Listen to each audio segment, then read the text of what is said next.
aku udah panggil dokter, baru dokter bisa ngomong gitu aja.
Halo, selamat malam bunda-bunda. Hai, aduh udah banyak nih bunda-bunda yang join di Instagram Live kita hari ini ya. Aduh senang banget nih hari ini Om Milen bareng sama bunda-bunda semua akan ngobrolin dan juga berbagi informasi seputar tema yang pastinya menarik banget nih buat bunda-bunda semua.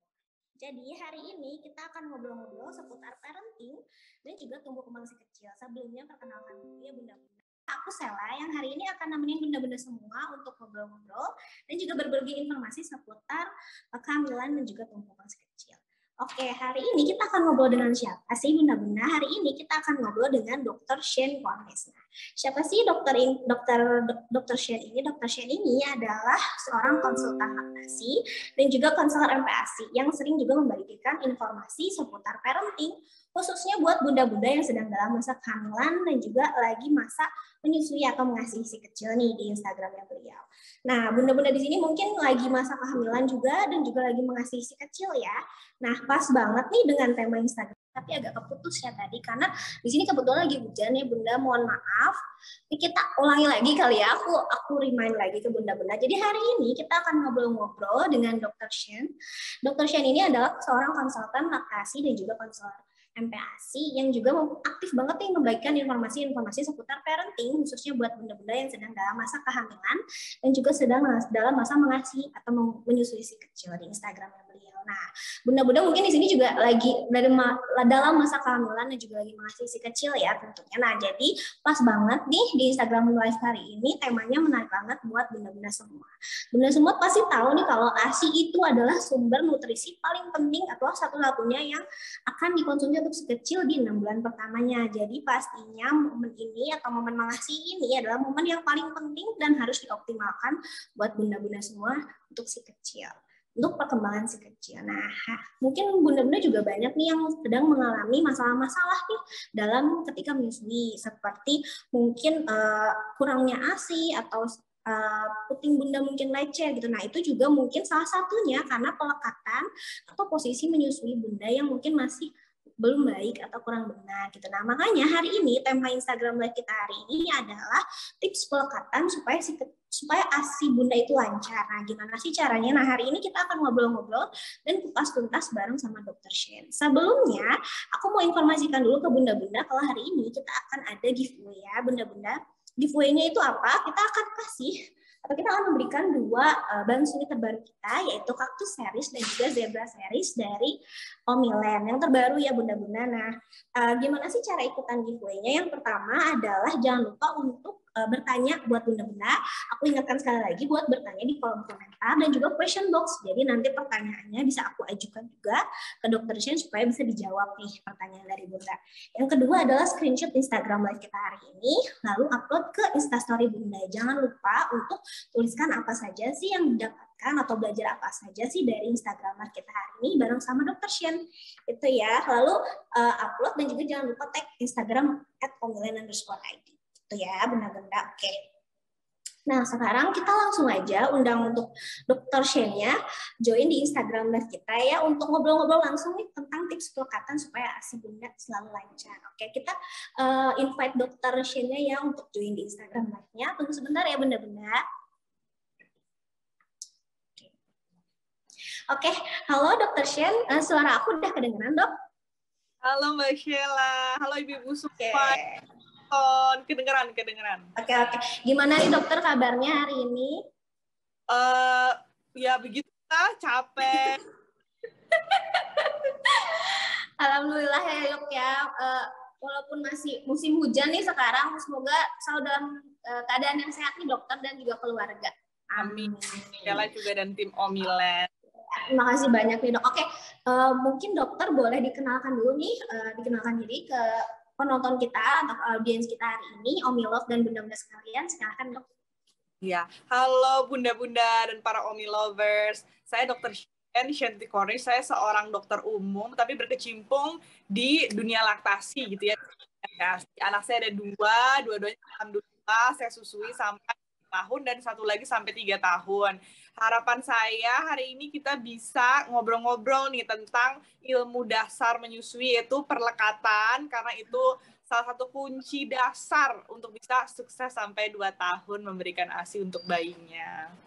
Oke, ini pasti temanya sangat ditunggu-tunggu dan juga sangat bermanfaat nih buat bunda-bunda yang lagi masa kehamilan atau baru punya newborn nih ya dok ya, yang lagi belajar nih gimana sih pelekatan yang baik dan benar supaya ASINya tetap lancar. Oke dokter, kita gak usah berlama-lama aja kali ya dok ya, nih bunda-bunda semua udah gak sabar banget denger materi kita hari ini. Boleh nih disampaikan materi singkatnya seputar tema Instagram kita hari ini. Silakan dokter.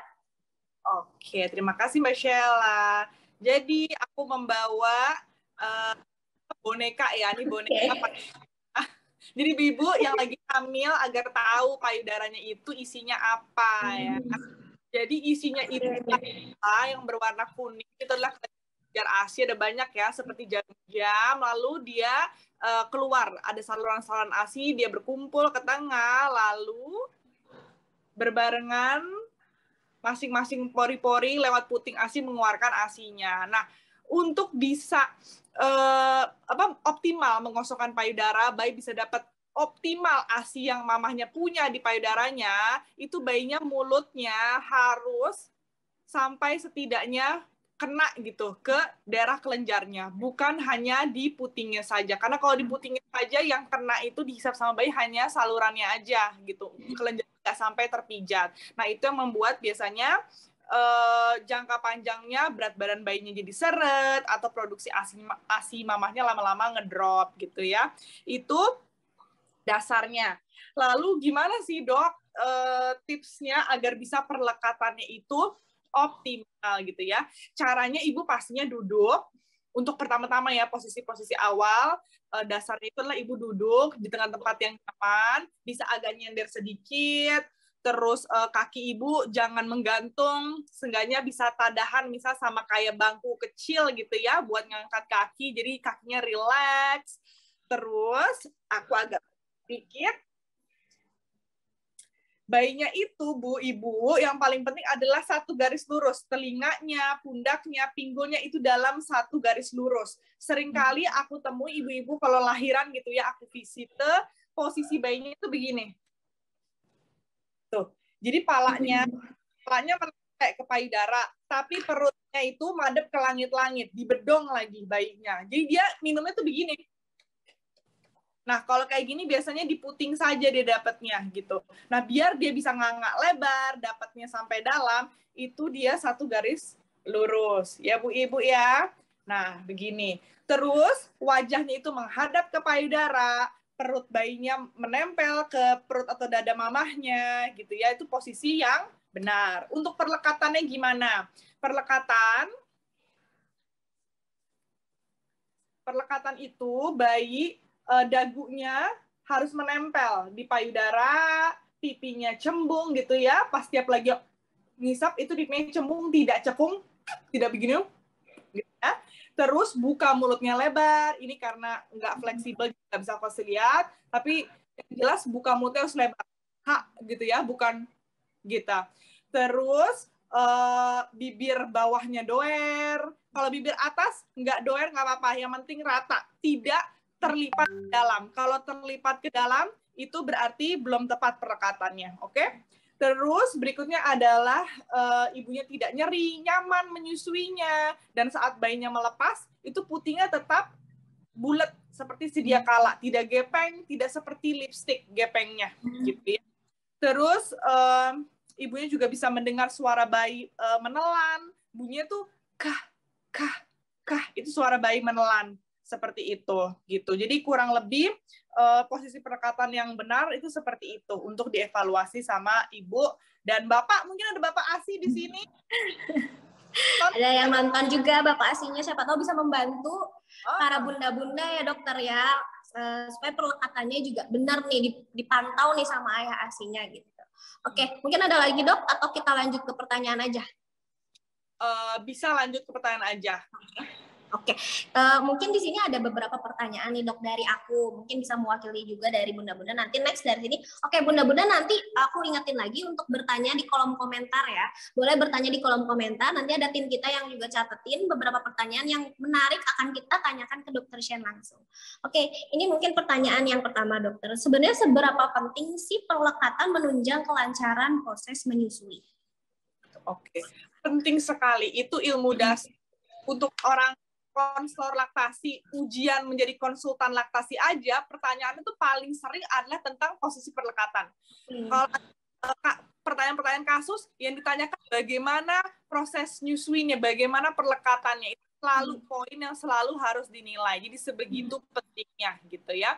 Karena yang kayak aku cerita Mbak Sheila pas di awal bahwa emang mulut bayi itu harus menghisap sampai ke kelenjarnya, pengosongannya optimal. Karena bu ibu perlu tahu payudara kita itu, jadi bayi itu yang menghisap ASI, bukan payudara kita yang mancurin. Payudara kita mancurin hanya 3-5 menit, itu pada fase LDR atau lead down reflex. Biasanya ibu ngerasa pas lagi netein payudara sebelahnya kok rembes-rembes, netes-netes, itu fase LDR, itu berlangsung hanya sebentar. Sisa menit lainnya itu bayinya harus usaha ngosongin payudara mamahnya. Jadi kebayangkan kalau dia perlekatannya dangkal, hanya di puting saja, dia dapetnya sedikit, padahal dia udah usaha ngisap tapi cuma dapetnya sedikit.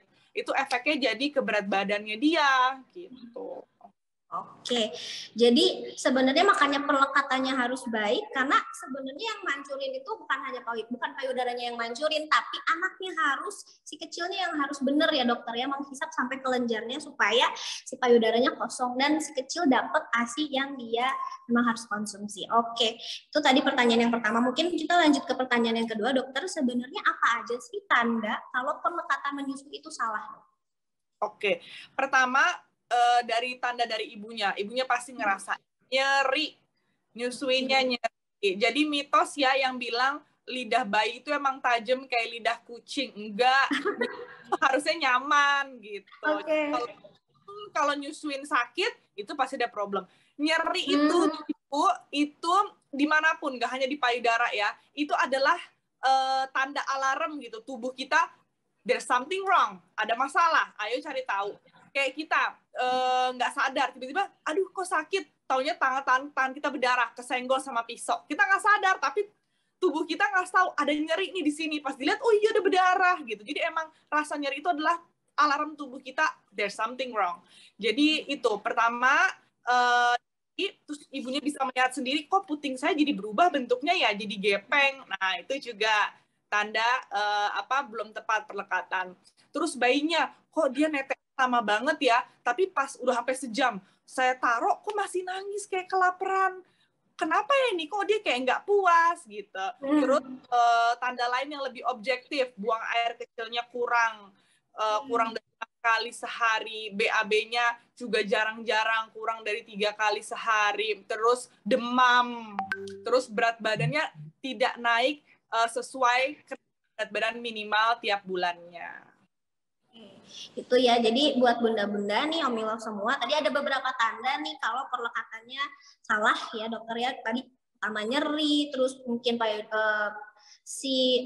jadi gepeng gitu si putingnya, terus si kecilnya nangis karena nggak puas gitu ya dok ya, mungkin menyusuinya, yang terakhir mungkin BAK sama BAB-nya jadi tidak lancar atau tidak sesuai gitu ya intensitasnya, dan juga demam. Jadi harus diperhatikan nih bunda-bunda kalau mungkin pelekatannya masih salah gitu ya dokter ya, jadi si kecilnya juga nggak puas. Oke, kita lanjut ke pertanyaan selanjutnya dokter.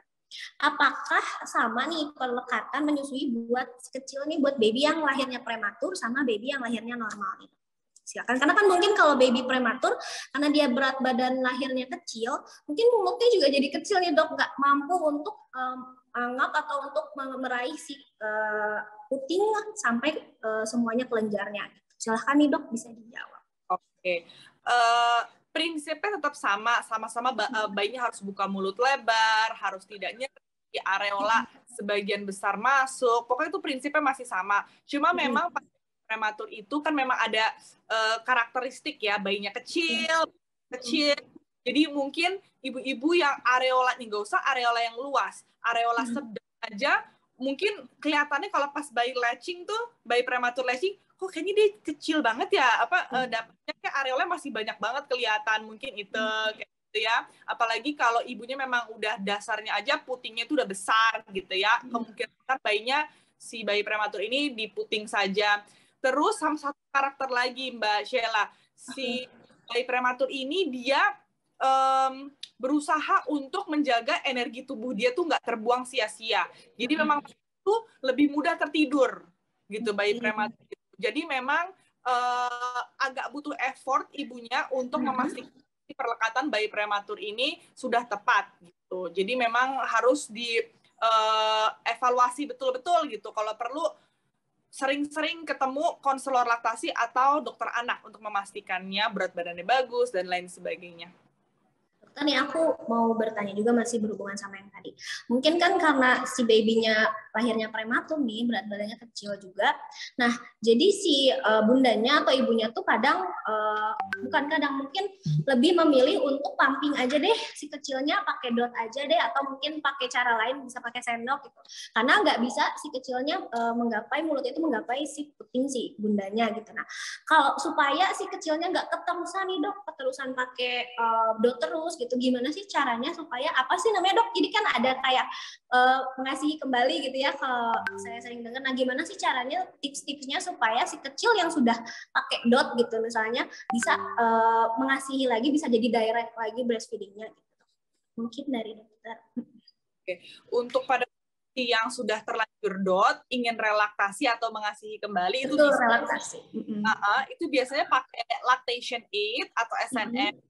Kalau lactation aid itu dia kayak selang NGT disambungkan dengan sepuit gitu ya, atau mungkin botol dot dia yang udah jelek itu juga bisa dicemplungkan si selangnya ke dalam. Nah, selang itu ditempel di puting mamahnya gitu. Jadi belajar menghisap, belajar DBF, tapi ada selipan selang gitu. Jadi dari situ itu juga bisa gitu. Itu salah satu cara untuk relaksasi gitu. Jadi buat bunda-bunda yang mau relaksasi gitu ya, hampir mungkin ada beberapa waktu nggak direct dulu pakai dot atau pakai yang lain, tapi mau relaksasi boleh nih yang tadi kata dokter sampaikan, bisa pakai selang gitu ya dok ya, ditempelkan di putingnya bunda. Oke, kita lanjut ke pertanyaan selanjutnya nih dok. Apakah ada keadaan pada baby seperti tongue tie, bingung puting, dan juga sumbing berpengaruh terhadap perlekatan nih dok? Kan ada mungkin yang dari lahir gitu ya dok, ada memiliki kelainan seperti bibir sumbing gitu, atau bingung puting. Nah, itu gimana sih dok caranya, apakah berpengaruh juga nih terhadap perlekatan yang baik?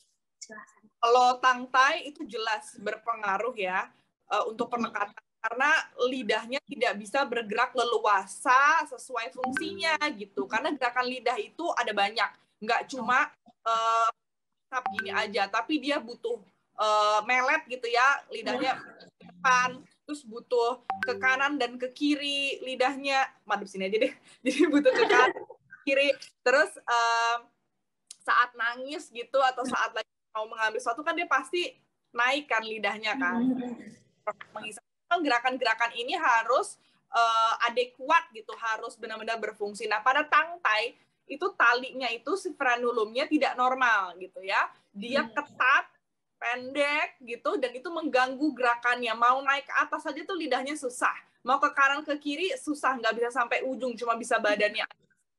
Mau melet apalagi, cuma stuck di gusi aja. Jadi memang itu mengganggu sekali perlekatan. Terus untuk bibir sumbing, kalau bibir sumbing itu sebenarnya nggak terlalu mengganggu perlekatan. Tinggal pas lagi netein, misal sumbing di sebelah sini, mamanya pegangin pakai jari, jadi vakumnya itu tetap ada gitu. Kalau sumbing langit-langit yang di atas, itu baru bisa mengganggu perlekatan karena pemberikan tekanan negatif di mulut bayinya tidak tercipta karena ada pecahkannya itu ada sumbingnya gitu kan ya, jadi vakum itu nggak terbentuk dengan sempurna gitu. Jadi begitu. Jadi memang ada yang berpengaruh, ada yang bisa ditanggulangi gitu ya dok ya, tadi seperti yang dokter katakan. Oke dokter, itu mungkin pertanyaan dari aku. Kita lanjut nih, ada beberapa pertanyaan dari bunda-bunda juga nih dok yang udah dituliskan sama teman-teman kita di sini. Pertama ada pertanyaan dari bunda, yang pertama adalah benarkah jika ASI belum keluar maka boleh diberi support? Jadi misalnya kan mungkin ada beberapa bunda yang agak kesulitan di awal melahirkan, si ASInya nggak keluar nih dok. Nah, apakah itu boleh nih? Mungkin di rumah sakit langsung dikasih sufor gitu dok. Silakan dok. Oke. Jadi ini mesti dipastikan dulu beneran ASInya nggak keluar atau tapi ibunya ngerasa sedikit. Ini sering banget Mbak Sheila. Aku pas visitor, ASI saya belum keluar, pas saya Kak, udah ada kok. Iya, tapi sedikit, dok. Mana cukup buat bayi saya. Jadi mereka saking sangat sayangnya sama anak, takut banget gitu bawaannya gitu. Apalagi beredar di sosial media, ibu-ibu yang pumping bisa dapat 150, 200 mili. Mereka mikirnya harusnya setelah lahiran saya sebanyak itu gitu. Mereka udah main sana. Ibu yang baru lahiran, kalau udah keluar setetes 2 tetes, itu artinya udah keluar. Lambung, jadi Allah, Masya Allah ya, didesain tubuh manusia tuh udah perfect banget gitu ya. Lambung bayi cuma segede kelereng. ASI mamanya kalau baru sehari 2 hari masih 1 sendok teh. Kelop gitu, cocok. Karena lambung bayi segede kelereng, ASI mamanya langsung 100 mili, kebayang nggak? Tuh bayi langsung gumoh-gumoh, muntah-muntah. Gitu. Jadi memang dipastikan dulu ini benar-benar nggak keluar atau enggak. Memang ada kondisi yang dia telat keluar Mbak Sheila. Ada. Sampai 3 hari benar-benar udah dirangsang sedemikian rupa, pencet, di marmet, di pumping, nggak ada yang keluar sama sekali. Itu ada kondisi seperti itu. Gitu. Itu namanya delayed lactogenesis 2. Nah, ini faktor-faktornya ada banyak. Misal PCOS, diabetes, atau karena sesar, kayak gitu. Nah, ini kalau kondisinya seperti ini, dipantau dulu si bayinya, berat badannya turunnya seberapa banyak. Kalau masih turunnya kurang dari 10%, nggak usah mikir sufor. Terus tusuin aja, ya gitu. Tapi kalau sudah lebih dari 10%, misal lahir 3 kilo, hari kedua sudah 2,6, itu kan lebih dari 10%. Itu sudah medis, pemberian formula atau ASI donor gitu. Oke, jadi harus dilihat dulu ya dok, jangan langsung cepet-cepet, aduh udah kasih support. Tapi kan mungkin ada beberapa bunda yang memang langsung keluar ASInya, atau ada yang harus beberapa waktu dulu dipancing baru bisa keluar. Kadang mungkin bunda-bunda juga iri ngelihat bunda-bunda yang lain, atau karena ngelihat tetangga sebelah, aduh ini ASInya banyak banget kok, aku nggak keluar-keluar gitu. Nah, jadi mungkin terpacu dari itu, tapi sabar dulu bunda. Kalau tadi berat badannya nggak turun drastis, boleh nih ditungguin dulu, nanti kalau setelah itu baru boleh ditambahin support gitu ya dokter ya. Oke, kita lanjut ke pertanyaan selanjutnya nih dokter. Nah, jika puting terlanjur lecet, gimana sih dok cara penanganannya? Nih, mungkin karena bunda-bunda yang agak salah juga nih pelekatannya sebelumnya, jadi putingnya jadi lecet. Nah, gimana sih dok cara penanganannya? Silahkan. Jadi puting lecet bunda-bunda itu ada 4 grade gitu ya. Grade 1 itu tipis-tipis, paling warnanya kayak merah-merah putingnya, tapi belum terlalu jelas. Oke. Mohon maaf, ada telepon masuk. Oke, jadi grade 1 itu tipis-tipis ya lecetnya. Grade 2 udah mulailah kelihatan lebih dalam gitu ya. Kalau grade 3 tuh biasanya udah terlihat terkelupas. Grade 4 itu yang udah belah, yang udah udah serem banget. Nah, kalau grade 1, grade 2 itu dengan kita oles ASI aja insya Allah bisa sembuh dan kita benerin posisi perlekatannya udah bisa sembuh. Tapi kalau udah grade 3 itu udah butuh racikan salep antibiotik dan lain-lain. Kalau grade 4 malah itu udah butuh alat-alat obat-obatan lain lah gitu. Jadi untuk bunda-bunda yang umumnya terjadi tuh grade 1 sama 2 itu benerin lagi posisi perlekatannya yang kayak tadi sudah saya ajarkan. Kalau masih nggak bisa juga segera ke konselor laktasi di dekat area rumah bunda-bunda. Kenapa? Karena puting lecet yang terus-menerus itu dapat menurunkan produksi ASI dan juga berat badan bayinya itu bisa seret gitu, bisa dikit naiknya gitu. Jadi efeknya jangka panjang. Jadi segera aja, jangan ditunda-tunda gitu. Jadi ada 4 grade ya dok, nanti ditanganinya sesuai sama grade-nya gitu. Kalau 1, 2 masih bisa ringan gitu ya, masih bisa ditangani. Mungkin nanti kalau yang keempat harus lebih diperhatikan lagi karena butuh obat-obatan lainnya gitu ya dokter ya. Oke, ini ada pertanyaan selanjutnya nih dok. Usia kehamilan sudah 36 weeks. ASINya sudah rembes, apakah perlu dipompa dok? Nah, berarti belum lahir nih dok, tapi sudah keluar, apakah perlu dipompa? Oke. Ada istilahnya antenatal expression. Ini ilmu baru nih, lagi banyak lah yang pada bahas. Jadi, tapi itu bolehnya saat usia kehamilan di atas 37 minggu, Bunda. Kalau masih 36 minggu, Bunda perah, itu bisa memicu kontraksi, Bunda bisa lahiran duluan gitu. Jadi serem. Jadi sabar-sabar, nanti kalau udah 30 minggu, terus menurut dokter obgyn Bunda nggak apa-apa, boleh, ya udah Bunda perah-perah. Ini perah-perahnya apa? Untuk cadangan makanan darurat, emergency food si bayi. Jadi misal amit-amit kondisinya misal habis lahiran harus terpisah sama dede karena suatu kondisi, kan kadang-kadang suka terjadi ya seperti itu ya. Dedenya harus masuk NICU atau ibunya harus masuk HCU. Nah, ini kan bisa jadi cadangan makanan untuk sementara kita berkumpul kembali gitu. Jadi harus diperhatikan juga untuk umurnya ya dok ya, umur kehamilannya, dan juga boleh dikonsultasikan ke dokter apakah boleh nih dipompa obgyn gitu ya dok ya, apakah boleh dipompa, bisa jadi cadangan makanan juga nih kalau misalnya dipompa. Oke, kita lanjut ke pertanyaan selanjutnya nih dok. Apakah betul kalau menjelang persalinan akan membuka tutup lubang ASI sehingga ASI cepat keluar setelah melahirkan? Itu dok pertanyaannya. Maaf Mbak Sheila tadi agak nge-lag, ulang lagi. Apakah betul kalau menjelang persalinan akan membuka tutup lubang ASI sehingga ASI cepat keluar setelah melahirkan? Itu dok pertanyaannya. Aduh, kayaknya ini agak kurang paham ya pertanyaannya dok. Kita lanjut ke pertanyaan selanjutnya kali ini. Aku juga sebenarnya nggak kurang paham. Kita lanjut ke pertanyaan selanjutnya. Bagaimana saat si kecil suka menutup wajah bunda dengan badannya? Gimana saat si kecil suka? Waktu menyusui nih dok, bagaimana saat si kecil suka menutup wajah bunda dengan badannya? Oke, jadi kadang si kecil saat menyusui itu suka nutupin wajah bundanya gitu, waktu menyusui.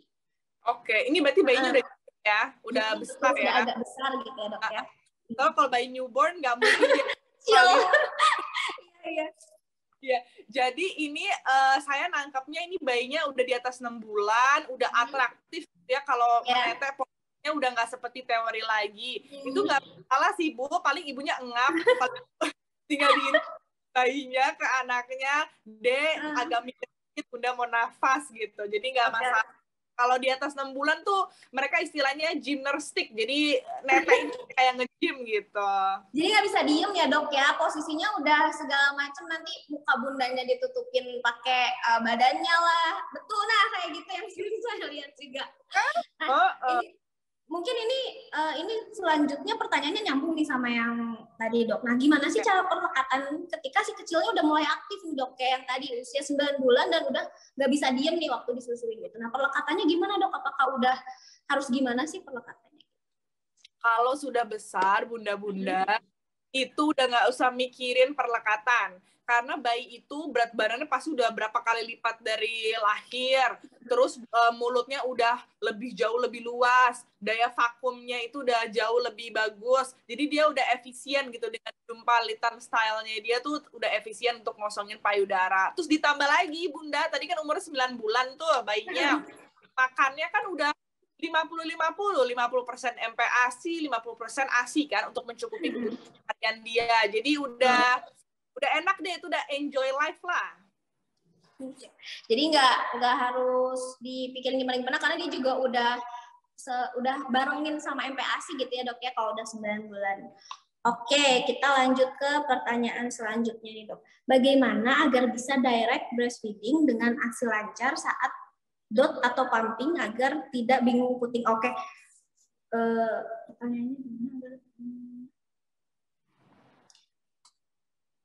Oke, ini kita skip aja dok, kita lanjut ke pertanyaan selanjutnya. Dokter, bagaimana perlekatan pada baby yang minum sufor? Dia juga minum sufor, tapi perlekatan untuk ke ASI-nya gimana gitu? Jadi kan mungkin dia juga ya. Minum sufor ya? Jadi di dot juga, tapi DBF juga. Oke. Nah, Bu Ibu, kita ngomongin dasarnya dulu ya. Bayi kalau menetes itu pasti buka mulutnya besar.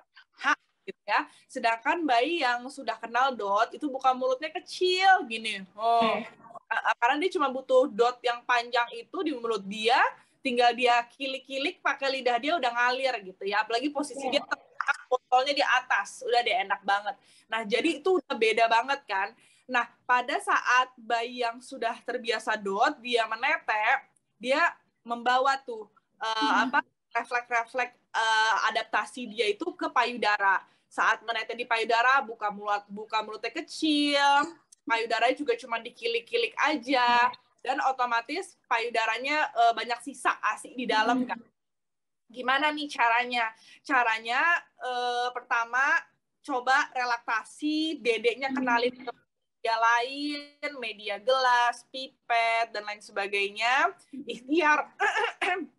Ikhtiar untuk kenal media lain, apalagi kalau bayinya udah di atas 6 bulan, itu udah pasti bisa dong belajar CP cup atau sedotan gitu kan, atau gelas terbuka, dotnya stop, terus coba suck training sama ini pijat oromotor. Jadi biar buka mulutnya lebih lebar, lidahnya juga gerakannya berubah baik lagi, bergelombang lagi, tidak up and down gitu.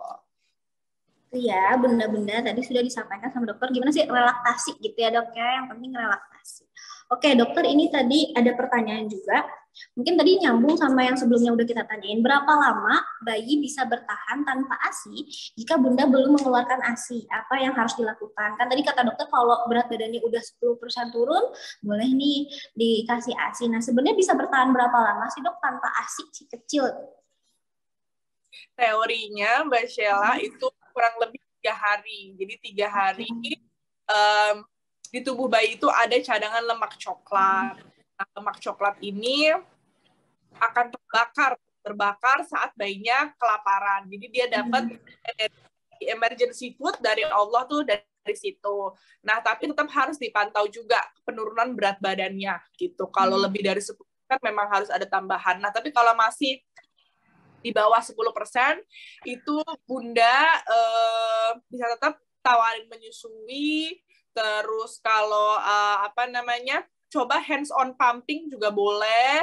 Jadi setelah selesai menawarkan DBF menetes langsung, bunda lakukan hands on pumping. Caranya itu pertama kompres hangat dulu payudara, terus dilakukan masas lembut, melingkar-lingkar di seluruh payudara, habis itu dipumping, bisa pakai tangan, bisa pakai alat pumping dirangsang sampai kurang lebih 15 menit, habis itu diulang lagi, kompres lagi, masas lagi, terus perah-perah lagi gitu. Itu harapannya stimulasi payudaranya lebih intens, jadi bisa lebih cepat keluarnya. Terus ada juga tips tambahan, kalau di vaskes bunda ada akupuntur, bisa dipancing pakai akupuntur gitu. Jadi berapa lamanya? 3 hari ya dok ya sebenarnya. Oke, nah kalau sebenarnya berarti kalau gitu, apakah kita mending cari untuk dok, opsinya gitu ya. Apakah kita cari mungkin ada donor ASI kan biasanya ya dok ya, kalau misalnya sama sekali nggak keluar gitu nih dok, atau berarti support tuh nggak diperlukan atau gimana nih dok? 3 hari itu, selama 3 hari itu ya. Selama 3 hari kalau belum turun lebih dari 10% berat badan lahir, itu belum perlu.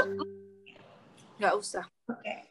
Nah, kalau misalnya yang tadi aku bilang, kapan sih kita, kan kadang ada ya dok yang kayak kita minta donor ASI. Nah, itu tuh diperlukannya kapan sih dok kalau si donor ASI itu?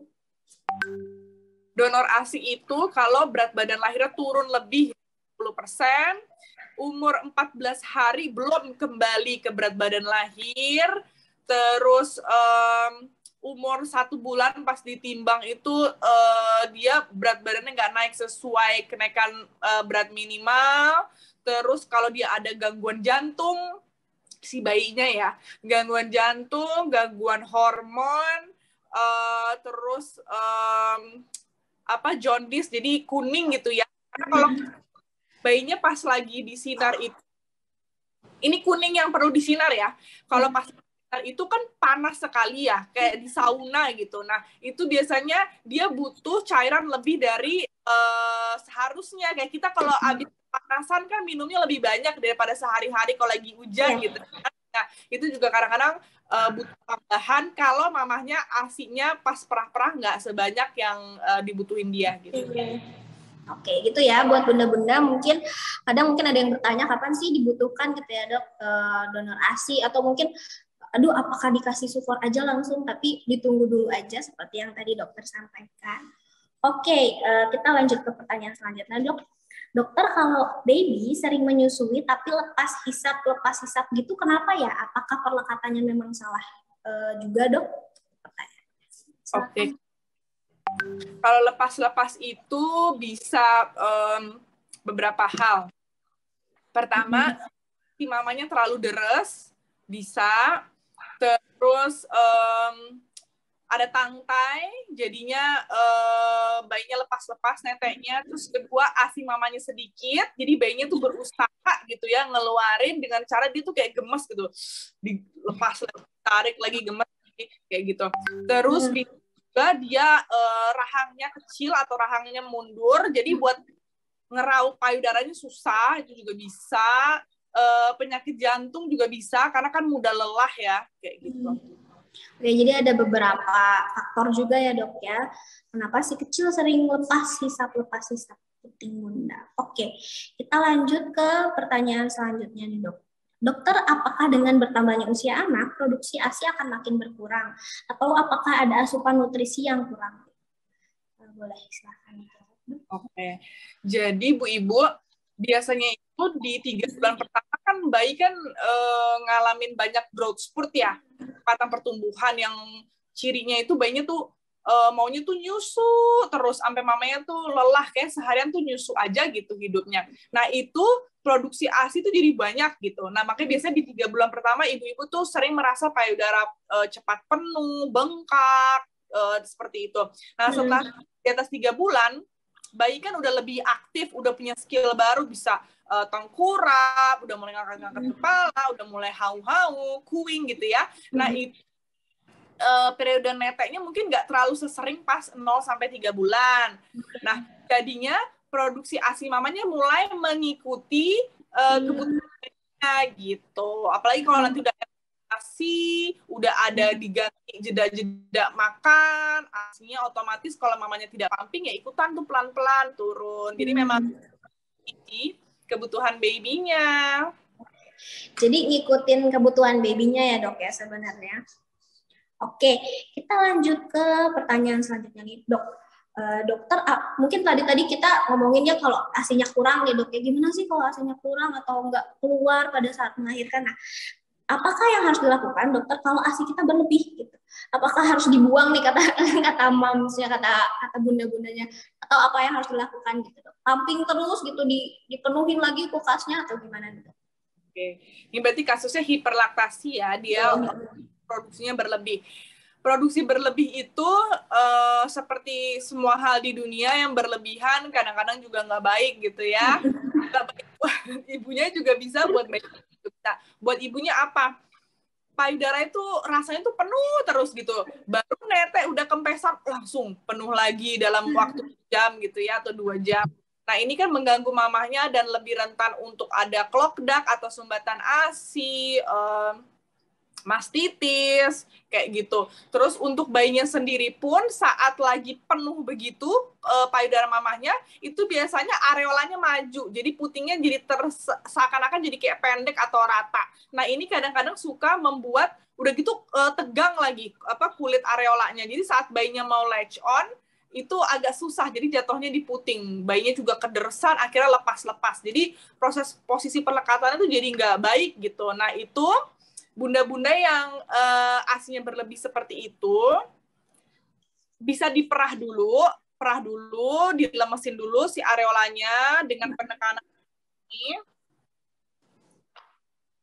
Oke. Ini namanya reverse pressure softening, biar areolanya lentur. Nah, kalau udah areolanya lentur, ASI-nya udah nggak terlalu muncrat-muncrat, DBF gitu. Nah, pas DBF bayi nanti ngosongin sendiri kayak gitu. Kalau dengan kayak gitu masih kesulitan juga, bayinya ke konselor laktasi biar nanti dievaluasi lagi gitu. Oke, gitu ya buat bunda-bunda. Kita lanjut ke ini aku lanjut yang tadi ya, Dok. Ya kan tadi berlebih nih si ASI-nya. Kadang aku juga pernah dengar ada yang namanya mastitis, betul ya, Dok ya? Jadi si ASI-nya tuh berlebih sampai bikin mungkin ASI-nya penuh banget, nggak dikeluarin gitu sama bunda. Nah, sebenarnya pumping yang benar itu, dokter, atau mengeluarkan ASI itu harusnya setiap berapa lama sekali sih, Dok? Kalau misalnya si kecilnya nggak mau nyusuin tiap 2 jam sekali atau 3 jam sekali, nah pumping yang betul tuh sehari bisa kapan aja sih, Dok, sebenarnya supaya nggak terjadi mastitis itu? Oke. Sebenarnya pumping itu bukan kegiatan wajib, kebutuhan. Kalau mamahnya ibu rumah tangga, di rumah saja, sebenarnya nggak pumping juga nggak apa-apa gitu. Sesuai kebutuhan aja. Kalau misal mamahnya ibu rumah tangga harus ngambil rapot anak kakaknya gitu, kemungkinan ada di luar rumah mungkin 3 jam, ya bawa alat pumping boleh lah. Tapi kalau di rumah aja, payudaranya juga jarang bengkak gitu, nggak usah pumping, nggak apa-apa gitu. Kalau ibunya bekerja, ya pasti harus pumping kalau dia lagi sama bayinya. Nah, kalau untuk keadaan mastitis, apakah pumping? Untuk panduan terbaru, mastitis justru tidak disarankan pumping. Jadi ngosongin payudaranya antara si bayinya yang menghisap atau marmet pakai tangan. Kenapa? Karena saat pumping itu tidak ada pertukaran bakteri ya gitu. Kalau di tangan dari mulut bayi kan ada pertukaran bakteri. Nah, pertukaran bakteri ini membuat bahasa dokternya disbiosis. Jadi kelompok bakteri di dalam payudara mamahnya itu normal gitu, banyak bakteri baiknya. Nah, kalau tidak ada pertukaran seperti ini, bakteri jahatnya lebih banyak di payudara mamahnya gitu. Jadi lebih mudah untuk jadi abses atau infeksi yang tanah gitu. Jadi untuk mastitis tidak disarankan untuk pumping gitu. Jadi pumping itu bukan kegiatan yang rutin harus dilakukan, tapi kalau misalnya udah ngerasa penuh boleh dipumping gitu ya, Dok ya. Tapi kalau mastitis sebenarnya jangan dipumping gitu ya, Dok. Oke, ini mungkin 2 pertanyaan terakhir nih, Dok, karena mungkin waktunya juga udah mau sejam dan banyak banget pertanyaan bunda-bunda, tapi mungkin nggak bisa kita jawabin satu-satu. Ini mungkin ada pertanyaan yang selanjutnya adalah, dokter, bagaimana agar dede bayinya mau mangap lebar? Karena dede bayi mangapnya kecil banget nih, putingnya nggak masuk semua nih. Mungkin caranya gitu, tipsnya gitu, Dok, supaya kecilnya mau mangap. Oke, ini tips dasar ya. Kalau ini nggak berhasil, nanti bisa coba ke fisioterapis ya. Oke. Jadi ini pijatan melenturkan area otot mulut. Di sini ada otot orbicularis oris. Nah, ini ibu pijet lembut ya, jangan kayak mijet bapaknya ya. Ini mijet bayi. Jadi lembut aja, melingkar-lingkar bibir atas ke dagu. Ini satu gerakan. Ibu lakukan satu sesi itu 5 gerakan ya. Habis itu dari bibir lagi melingkar-lingkar ke arah telinga depan. Nah, ini kalau ibu berasa ototnya, kalau ibu buka rahang, gerak tuh ototnya di situ ya. Dari bibir ke depan telinga. Terus dari dagu ke depan telinga juga. Ya. Terus bisa juga seperti ini. Ya, lembut-lembut juga. Itu semua masing-masing gerakan 5-5-5. Sehari bisa dilakukan sampai 5 kali gitu. Oke, jadi dikasih pijatan lembut untuk si kecilnya ya dok ya. Tadi yang seperti dokter katakan, boleh dipraktekkan nanti di rumah nih buat bunda-bunda semua. Oke, mungkin ini ada pertanyaan selanjutnya dokter. Sebenarnya berapa lama sih ASI bisa bertahan dan disimpan di kulkas gitu? Dan masih baik bisa digunakan untuk si kecil, dimakan si kecil. Oke, kalau ASI fresh ditaruh kulkas di chiller itu bisa 3-4 hari gitu ya. Kalau ibu kulkasnya 1 pintu ditaruh di freezer itu 2 minggu.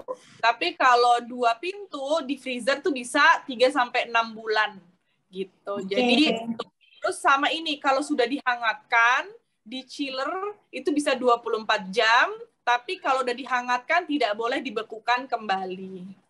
Oke, gitu ya, benda-benda dicatat nih tipsnya, informasinya dari Dokter Shen. Oke, ini dokter mungkin pertanyaan dari aku yang terakhir dan mungkin banyak juga ditanyain sama bunda-bunda semua. Sebenarnya apa sih tips yang harus banget omil atau bunda-bunda ikutin supaya pelekatan menyusuinya benar dan hasilnya jadi lancar, dok? Oke, yang ibu-ibu lagi bunda-bunda yang sedang hamil, saran aku tipsnya adalah belajar karena ngobrol-ngobrol dalam 1 jam gini dengan Omi Love itu benar-benar masih ilmu yang dikit ya. Jadi harus belajar lagi ke kelas-kelas. Sekarang ada banyak banget kelas-kelas online yang gratis maupun berbayar, di YouTube juga ada banyak. Kalau perlu datang ke konselor laktasi biar sekalian diajarin, dipraktekin langsung sama boneka gitu ya. Itu tips yang buat bumil-bumil, bunda-bunda hamil. Kalau tips-tips bunda-bunda yang sedang menyusui, tadi aku ulang lagi ya yang udah. Boleh nih dok, mungkin ada beberapa bunda yang skip nih tadi, boleh dipraktekin lagi. Jadi untuk mencoba posisi awal itu bisa duduk yang nyaman, agak nyender gitu ya. Terus kaki itu bisa dirilekskan, jangan menggantung, ditaruh di bangku kecil. Terus bayinya dibawa ke ibu, ke bunda, bukan bundanya yang ke bayi ya. Ingat ya, bukan bunda ke bayi, bayinya yang ke bunda, oke? Bunda Korla ya kan, bunda. Terus pastikan bayinya 1 garis lurus, telinga, pundak, pinggul ya, bunda. Jangan begini, jangan perutnya menghadap ke langit-langit ya. Terus ditopang sama tangannya dari pundak sampai bokong bayinya. Oke. Bayinya menghadap ke payudara, perut bayinya menempel ke perut bunda. Terus, pakai ini. Lalu untuk itu tadi posisi. Untuk perlekatan, pastikan bunda menempelkan dulu putingnya ke bibir atas, tunggu bayinya membuka mulut lebar, gitu, langsung buru-buru masukin, set gitu ya. Terus kalau sudah masuk, pastikan dagunya bayinya nempel di payudara, tidak ada celah, terus bibir bawahnya doer, areolanya sebagian besar masuk, pipi bayinya setiap menghisap cembung gitu ya, bukan gitu. Kalau cekung itu salah. Terus bunda mendengar bayinya ada suara menelan kah dan bunda nyaman neteknya ya. Terus saat bayinya melepas, putingnya masih seperti bentuknya sedia kala, tidak gepeng. Begitu kurang lebih tips dari aku, dicoba. Kalau masih ada kendala, segera ke konselor laktasi di dekat rumah bunda. Oke, gitu ya benar-benar tadi harus dicatat nih, tadi udah dijelasin secara rinci nih sampai dipraktekin sama Dokter Shen gimana sih tips pelekatan yang baik dan benar gitu untuk si kecil supaya ASINya lancar. Nah dokter, terima kasih banyak nih, tadi pertanyaannya banyak banget yang sudah dijawab oleh dokter. Aku mau say thank you dulu sama dokter. Paling ini ada satu lagi nih, boleh dikasih poin-poin nih dok. Tadi kan udah ada nih tips pelekatannya, mungkin poin-poin yang kurang apa aja sih yang yang harus diperhatikan sama bunda-bunda hasil dari tema Instagram Live kita hari ini? Boleh silakan dokter. Oke. Jadi bunda-bunda proses menyusui kita nih tidak seperti bayi, tidak seperti kucing menyusui bayinya, atau seperti ikan paus menyusui, seperti paus menyusui bayinya, itu kita beda banget ya. Kita ini memang makhluk mamalia yang spesial, karena dari bentuk otak aja kita udah beda jauh sama mereka. Jadi makanya hidup kita tuh ribet banget, menyusuinya aja juga ribet. Jadi nggak sekedar hanya buka kancing, tawarkan payudara. Ada ilmunya. Jadi bunda-bunda sebaiknya belajar sebelum melahirkan. Kalau sudah terlanjur melahirkan, dicatat yang tadi sudah saya ajarkan. Kalau terlewat bisa nonton lagi rekaman dari Omilen ini ya, Omi Lovers. Semoga bermanfaat. Nanti kalau ada apa-apa bisa ke konsultasi terdekat. Oke, itu ya bunda-bunda, tadi sudah dicatat jelas ya. Dokter sudah menyampaikan semuanya dengan semua hal-hal atau detail-detail tentang tips pelekatan untuk bunda-bunda semua di rumah. Oke, terima kasih banyak nih Dokter Shane sudah mau menyempatkan waktunya untuk join di Instagram kita hari ini untuk mau memberikan informasi dan juga tips-tips buat bunda nih tentang perlekatan dan juga mengasihi si kecil. Mungkin nanti di lain kesempatan kita bisa ngobrol-ngobrol lagi ya Dok ya, tentang mungkin tema-tema lain yang lebih menarik lagi. Terima kasih banyak nih Dok untuk waktunya. Terima kasih banyak. Oke, senang banget hari ini. Oke, terima kasih banyak Dok. Oke, bye-bye dokter. See you nanti di Instagram kita selanjutnya. Bye-bye. Bye. Akan kasih 2 bansuri untuk bunda-bunda semua dari produk terbaru kita, yaitu Cactus dan juga Zebra Series. Nah, buat bunda-bunda yang pertama adalah jangan lupa, tadi bertanya, udah banyak bunda yang bertanya, lalu screenshot di IG Live kita tadi bareng sama Dr. Shane, lalu upload di Instastory bunda dan juga tulis apa aja sih yang didapat dari IG Live kita hari ini. Nah, nanti di-upload ke Instastory bunda, jangan lupa tag Instagram @omilen_id.